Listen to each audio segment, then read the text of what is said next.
I think we have like maybe 5, 6, maybe 7 strong positive memories. And then we have 5 or 6 or 7 like strong negative memories that we always kind of reflect back to and think about. And obviously there's filler memories, but I was like, I don't really remember much from ages 5 to 18 in between those 5 to 10 memories on each side. The reason that you have those really high positives and maybe really low negatives was because of the emotionality attached. So the bigger the emotion, we tend to be able to retain those memories. Those memories, because our memory center, our emotional center, our limbic system, it's all interconnected.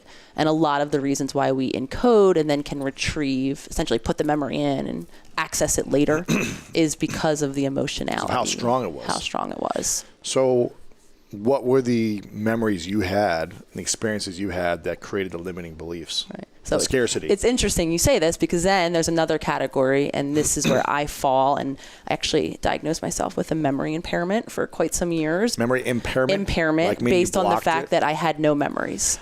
I dated a girl that said she didn't remember anything before 18 one time. And I was like, she was super positive and amazing and loving. And I was like, there's something off if you don't remember anything before 18. Nothing? Yeah, nothing. I was like, how's that possible? Right. There's got to be some serious trauma that you're... Right. And later I found out like there was incredible trauma. But well, I think societally, so there is that. So when I realized I had no memory, I had two theories, two working theories. One was that I had such a cataclysmic trauma, that I can't remember, and that washed all my memories. And I spent a lot of time thinking, and oh gosh, what could it have been? And I keep coming up with, and then the other diagnosis that I gave myself was a memory impairment. So anyway, flashing forward, I've now come to realize that I started to share, when I got the Instagram platform, I started to talk a bit more openly about my lack of memories. I started to understand our nervous system and our stress responses a bit more. And I came to realize that more of us than you would realize are like this ex of yours and myself, that we don't have memories. And it doesn't have to be, a biological thing wrong in our brains. And it doesn't have to be the big T, is like the big T trauma that I think a lot of us talk about, the big cataclysmic event. I feel like you'd remember the trauma, right? Right. Yeah. So sometimes it's a low level stress, a chronic stress, an inability to have emotions present in the home that results in that lack of memory. So anyway, to answer your question though, the way I came to know that I had a lot of my lack-based mindset was because we still remember. So I have people who reach out to me and are like, oh my gosh, if I can't remember, how will I heal? So I don't have a visual memory. I can't go back in time. And when I talk about inner child work and you go back to heal, you don't need the memory to heal the way that I see it, because we all are a walking memory, whether it's in my habits, based on our reactions, our triggers, our patterns, the thoughts that we frequently think. So a lot of mine would orbit around lack-based or not having type of things, lack of consideration. So we can see evidence of our past, whether or not we see our past in that more visual. Yes. So you were being, for example, you were like, where's my food? My half is gone. Or you took 3/4 and I only have a fourth. And so that's definitely like reflecting a memory of experiences or an experience you had that you held on to and said, like, I'm not deserving of enough, or there's never going to be enough, or whatever the story you said to yourself, right? A lot of mine was based around this concept of being considered. So for me, it was a bit of emergence between lack. So when I attribute that to my dad, he very much was.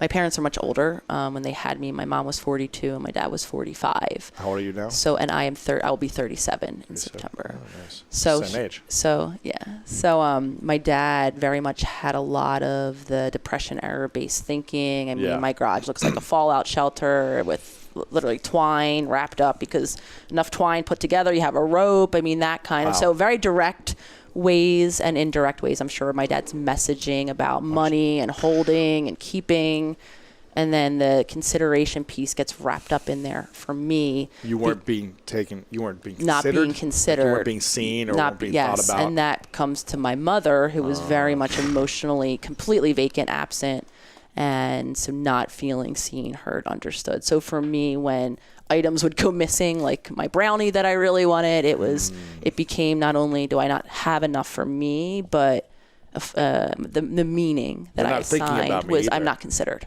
And that would open up a really deep wound. So when my partner's looking at me like, what the hell is wrong with you? It's a brownie, Nicole. I'll go get you another one. Yeah. You know what I mean? So, but inside I was like a little girl who was not being seen and was being told that there's not enough for me. And I mean, so that's where that pain was coming from when I was tearing around the apartment about my brownie. It wasn't about my brownie. And I think that's the way that, I mean, if we all look at ourselves and our patterns, and I'm always talking about developing self-observation to do that, all of our clues are there.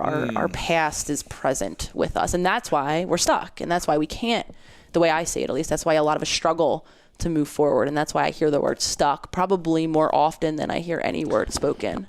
So how do people get unstuck? First, I think consciousness. We have to become conscious to ourselves because we're in our autopilot 95% of the day if we're not conscious. And that's going to be like the program. I mean, the computer analogy is, I think, the one that we all understand the most. That's going to be the program that we're running day after day after day. So without consciousness, there is no change. And then becoming conscious to our patterns. We are incredibly habitual creatures as humans, whether it's our daily habits, behavioral habits, whether or not it's our patterned thoughts that a lot of us have. We all tend to think the same content type thoughts. And then the way I say it is they induce feelings, actual changes in our body's physiology and our neurotransmitters and our stress hormones. And then that becomes our normal. And that becomes our stuck place. So without consciousness, I don't think change happens. So awareness is consciousness. Awareness of our patterns, of our triggers, of our pain, of the trauma. Right. Does that mean healing the past first and reflecting on all the past? Is that why people do therapy, talk therapy? Because you're talking about the things that created the pattern today? Yeah. I am always a believer, and I explore this within myself a lot. How much is the past necessary? And I keep coming to the conclusion that it's necessary, that becoming self-observational, understanding, I think that developing through a mindfulness-based meditation practice is incredibly helpful because it actually helps us to fire up our brain in a new way that then allows for self-observation throughout the day. Because I don't think there's no magic cushion, there's no magic anything. The way I see it, we can't do something once and then expect my day to look different magically because I've meditated in the morning. Yeah, there's some gains and some peace. I mean, a joke you made, like, I meditate in the morning so I can, calm my mind. Yeah, we get a little residual, carry away from sitting and meditating. But if I'm not watching myself throughout the day, and if I don't train myself to watch myself throughout the day, to watch my patterns, to watch the thoughts that are causing those emotional reactions, and especially to see when I'm triggered, just when I'm having a big feeling about a current event. And typically the feeling is really big because it's about the meaning assigned to the event, the similarity of this now event based on my past experiences. And so there's always a reason why things are way bigger than they maybe ought to be logically in that moment. And then that's where we dive in and give ourselves some new, either releasing the emotional valve, soothing our own emotional wounds in that moment, not looking outside of anyone or anything else to make us feel better. At least that's the way that I view it. So you're saying no one else should be determining our happiness? Yeah. I'm a big proponent Isn't that a shocker? Yeah. I talk a lot about interdependence is the kind of term that I've been going back to a lot recently. What does that mean? Essentially being, because we are social creatures as humans. We actually benefited quite greatly from having tribes, as we are evolving in terms of safety and division of labor. So as I see it, we need, quote unquote, little n need relationships. But I think what interdependence means to me is being able to be a self-reliant and resilient, a human, meeting all my physical, emotional needs separately, and then having that shared space of relationship. How does someone become interdependent if they've been so reliant on the needs of other people, especially, under 18, the needs of parents for financial or housing, food? Yeah. But if we're talking, adults, how do you become interdependent when you have a lot of trauma or pain or? Well, I mean, developmentally, Louis, that is the reality. Up until at this point, I think, unfortunately, because of some of the financial struggles that many people are having, I think even now adults are finding themselves much more compromised and dependent. College debt and everything. Place or living, back to live at home to be able to pay for college debt. I mean, it's really a shame. It's sad because I think we're shifting back into that more just necessary dependence. So wherever you sit on that spectrum, I think it's, about breaking those patterns of looking outside of ourselves to show up for others, take care of others, get my needs met by, relating with others, whether it's because they make me feel better or they distract me, or I've learned that. I come by this really naturally myself. My family was, and a very large reason why I'm not able, or I choose now not to have contact with them, is they are so enmeshed and codependent where there's just no boundary. And direct and indirect messaging that I got growing up was that I was responsible for other people's feelings in particular. So for me, evolving out of that and starting to separate myself off and just see myself as a self-contained human also meant then showing up differently in my relationships, putting up the word we all love to hate, which is boundaries, and learning how to carve out space, not only physical space where my needs might be different than another person's needs in that given moment, but more importantly, emotional space. And that's, I think, a struggle that a lot of us have. Yeah. I mean, I feel like there's a lot of people that struggle with family and boundaries. I've gone through this challenge myself with different people in my family throughout the years. And on one end, I have a lot of guilt tied to responsibility to make sure my family's taken care of, at least basic needs, right? On the other end, I'm like, okay, we've all come from the same place. We all have certain skills and the capacity to take care of our basic needs. It's not like we were homeless or something like that. Like, we all got college degrees. We're all very privileged in a certain sense, right? Sure, we all faced a level of trauma and have our own level of limiting beliefs based on experiences and trauma that each one of us felt separately. But I still have this challenge with, like, okay, do I just make sure everyone's taken care of all the time, and then I feel taken advantage of or abused or not respected or whatever it is? Or do I set boundaries and have people potentially hate me and not want to talk to me? You hear these catchphrases like family is everything. Always be there for your family. Nothing else matters but family. But what about our own emotional well-being? Doesn't that matter? Yeah. That's so how do we manage the guilt and pressure and the feeling of responsibility of needing to provide for our family or take care at all costs versus having personal freedom and peace in our own heart? Yeah, absolutely. It's tough. I made that noise when you said that first one, because family is everything might as well have been a plaque in your home, in my right? home. I mean, that was said as a mantra. Family is everything. Family is everything. Family is everything. It was under the guise of the Italian, culture. My dad is very much, kind of 100% Italian. And if you're not a part of the family is everything motto, you might as well not be in the family. Yeah, it was really, so a lot of us, I do know that we get that direct. Some of it's a bit more indirect, where you're just kind of not urged, or things aren't fostered that take you out of that family unit. So there's a lot of ways that I see it, that these messages are internalized, and then we become the adult that begins to believe that ourselves on some level. So the thing I will always say first and foremost is boundaries suck, especially when you're creating them with our families. I mean, these are dynamics that have been set in place for as long as some of us have walked the earth. So when we change a dynamic that's already one way, it sucks even more. However, I say that because it's uncomfortable to put up boundaries and to start to define limits of what it will no longer work for you. But what I see that saving ultimately over time, so the immediate discomfort, that's really uncomfortable for some of us. It might be immediate for years. It might be, yeah. But the way I see it, on the other side is a much more sustainable relationship. Because even in the description you said, right, I start to feel resentful, taken advantage of.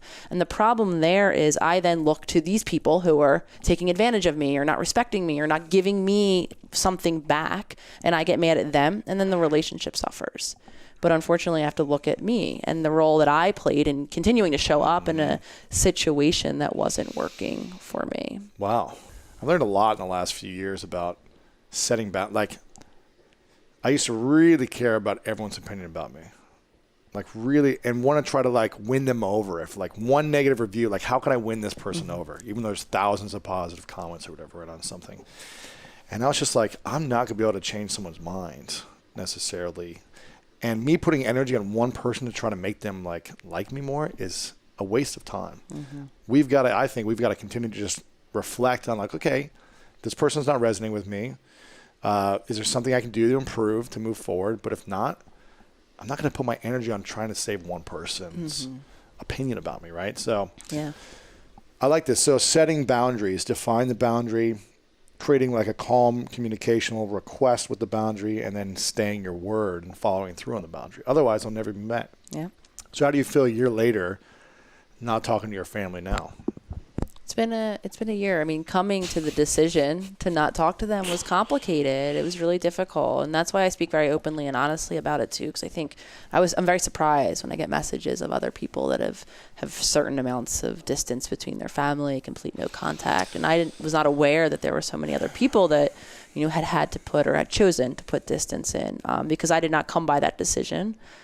Easily. It was painful for me 35 years of your to life do that. Yeah. And I don't want to hurt them, and I do love them, and I do want what's best for them, but I also have to love yourself, me, and want what's best for me. So when I say it's been a hard year, I mean, I have moments, the holidays, and there's the positive and the negative of that now, On the one hand, it's like, oh, I can actually choose what I want to do for the holiday. That was completely new. Me and my partner are starting to make our own life traditions, because a requirement of family is everything is, you better believe you're showing up for the big Italian Christmas gathering. So I was given little flexibility to have space apart around holidays, but obviously the other side of that came sadness, knowing that my family was having a holiday without me, with my nephew who's young there. I mean, it's complicated on a lot of levels. They might be talking bad about you or whatever. Oh, I know. I know that it's being viewed. Probably not me. I'm pretty positive, and my partner is very aware of this herself, that she's probably been villainized. It's probably her who's taken me away from the family. I mean, whatever story that they are going to create, they're going to create. It's tough though, because unfortunately, sometimes if family is only destructive towards you, you shouldn't have to stay there and be responsible for their joy and happiness for decades if they're always destructive towards your health, right? On another end, you could say, well, I'm just not going to allow it to affect me. I'll be around them. I'll still show up. I won't distance myself from the family, but I'm just not going to allow their thoughts or words or actions towards me affect me. Is that something that's healthy too, though? Just to be in the space while there's manipulation, guilt, shaming, or whatever, judgment, whatever's happening in family dynamics. Should people do that, or should they more separate themselves fully from family if it's a constant? I think if they can, if they can find the way. So for me, I got really good at being okay with it, because what I would do, and I didn't, even though I heard this word in my schooling, I did not realize that this is what I was doing, is I would dissociate. Dissociate, yeah. So I call it my spaceship, where I would go away on. You weren't present. I wasn't present. I got very savvy. You would not have any idea having a conversation with me. I would be in that looking through me. Yeah. So let's let me tie this all together. The reason I could not remember my childhood is because I dissociated. So I wasn't present enough to put it in.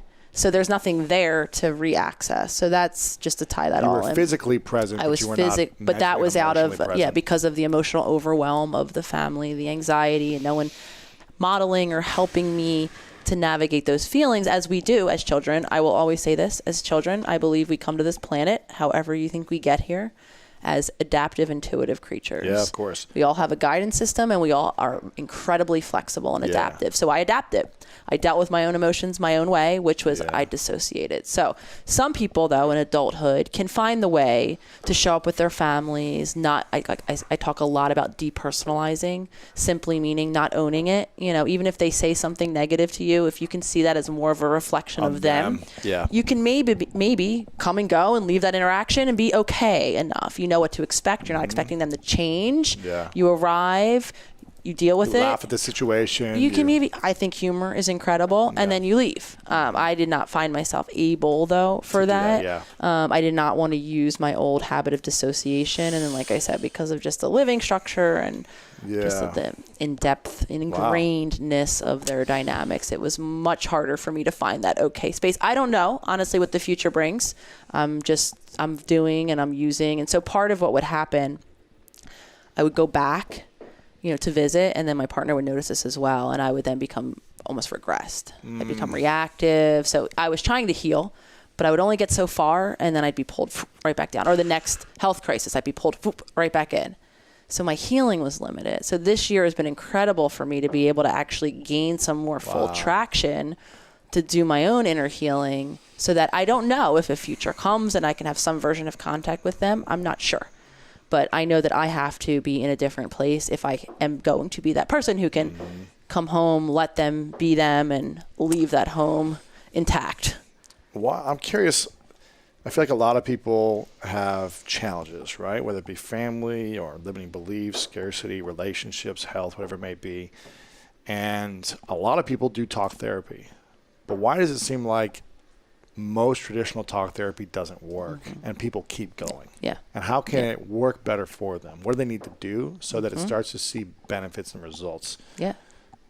What's your thoughts? I'm really happy you asked that. So one of the reasons I think, and this happened in my own life, so anxiety was all I knew.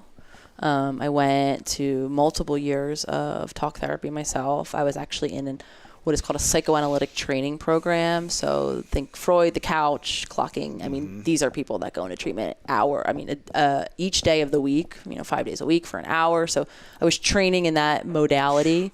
And part of that training was we had to lay on the couch ourselves. And so at some points I was up in therapy 2 hours a week. I was on medication. I had, my SSRI, my benzo in the back pocket. And I was taking the traditional routes of treatment, and I still wasn't getting better. So for me, realizing that we have to look at the whole person, that's why I now work holistically, that there's a body that my mind that's unwell, if you will, is attached to.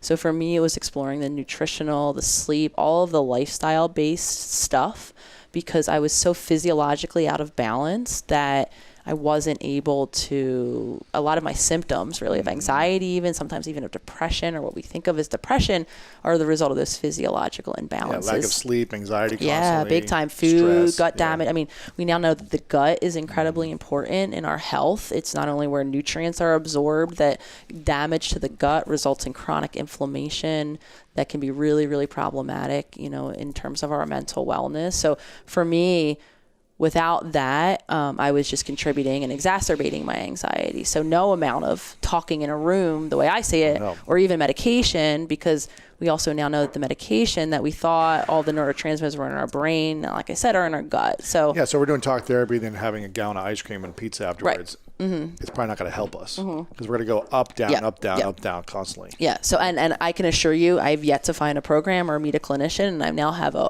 whole network of them that I'm connected to that have had any version of that. I mean, the nutrition, the gut, the body is not mentioned in any training program. So I think that's a huge limitation. I also know that another big problem for a lot of us, whether or not we have the big T of trauma or the little T of trauma, is a dysregulated nervous system. Yeah. So now there's science. Yeah. So now there's an incredible amount of science. Dr. Stephen Porges is amazing. He does polyvagal theory. And so to put it really simple, unless we start to address that dysregulation in our nervous system that at this part most of us have, that's going to limit treatment. So the sympathetic, is that fight or flight? Fight or flight. Most of us are spending most of our time chronically in fight or flight. 60-70% of our day. From this, I'm looking out at the vast city in the background. For some of us, the city is enough. My mind has now taken on a whole other capacity to induce stress. So a lot of us humans are living chronically stressed. You could be in peace. You could be in nature, but your mind could be in traffic. Yes. Thinking and anxious. Yes, and then you could have induced it completely in a panic attack. And I've seen it happen in my office. Content we're talking about, before I know it, the person's having a complete visceral reaction. Right. So without regulation of that nervous system, I see that treatment, talking about it, only goes so far, because we had a great session. Thanks, Lois. See you next week. And now I'm out the door with my overactive nervous system, and that next thing's going to activate me, and the next thing's going to activate me, and I'm going to have a fight with my partner. That also speaks to the power of the subconscious. So what therapy is talking from the conscious mind. We can have a great, insightful, therapy session. I can understand. I can even have a great game plan. But then I'm back out the door, and if I'm not conscious, I'm back in my subconscious. And then I'm back in those patterns. So then what I would see week after week, me too. I thought I was very insightful. I thought I knew myself, right? And I'd work with people. We had a great session, and back the next week, and it's the same report. Oh, got in the same fights with my partner. Right. Still stressed out about work. And it's like nothing's changing. And it's because, again, therapy, the way I see it, only addresses that conscious mind. Even the best laid plans of what we're going to do that next time we're activated only go as far as me remembering to do. Being aware and mindful in the moment when we're triggered, right? To do these new things. So I think that those, whether it's the lack of the body attention, the lack of addressing the dysregulated nervous system, or really us not understanding. I mean, the subconscious is, as crazy as this might sound, not talked about in any training program. So unless these clinicians are given these tools, I think that a lot of them are going to, and so part of it, I was nervous. I wasn't sure when I started to go and shout from the rooftops these new holistic methods, and how I did, find the traditional model to be limiting. I was nervous about what my peers were going to say, and they've been nothing but receptive, and I think a bit relieved. I actually offer professional mentorship sessions now, and I have at least 1 or 2 professionals a week that I'll speak to and help them to update their practices in these ways, because they say it, they know it, they're stuck. They're probably stuck in their own life too, and they don't see that. I think their clinical work being as effective as they know on some level it could be. Yeah. Because stress is insidious in our culture, and it causes not only psychological, but a whole range of physical health symptoms and ultimately diagnoses. Stress is really problematic, and unfortunately many of us as even adults are experiencing increasing amounts of stress